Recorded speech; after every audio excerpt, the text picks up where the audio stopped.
Bismillahi walhamdulillahi wahda. Assalatu wassalamu ala man la nabiyya ba'da. Fassalamu alaikum warahmatullahi wabarakatuh. Nang si Uthman bin Affan radiyallahu anhu ay nakatayo sa isang libingan, siya iyak ng iyak hanggat sa nabasa ng luha ang kanyang balbas. At siya'y tinanong, "Ya Uthman, nang ang paraiso at ang impyerno ay nababanggit sa iyo, hindi ka umiiyak. Subalit ngayon nandito ka sa libingan, ikaw ay iyak ng iyak."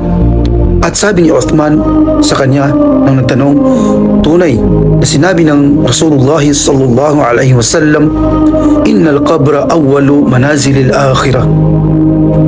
Na sinabi ng Rasulullah sallallahu alaihi wasallam na katotohanan, ang unang yugto sa kabilang buhay ay ang kaniyang libingan, at sino man ang nakakaligtas rito ay mas magiging madali sa kanya ang susunod pa rito, at sino man ang hindi makakaligtas sa libingan ay mas matindi pa ang susunod rito. Ibig sabihin, ang araw ng paghukom. At sinabi ng Rasulullah sallallahu alaihi wasallam, wala pa akong nakikitang kahindik-hindik o kakilakilabot na kalagayan maliban sa kalagayan ng libingan. Iyadan billah. Kahit mga kapatid sa Islam, lagi tayong magpapakupkup mula sa kaparusahan ng libingan. Assalamualaikum warahmatullahi wabarakatuh.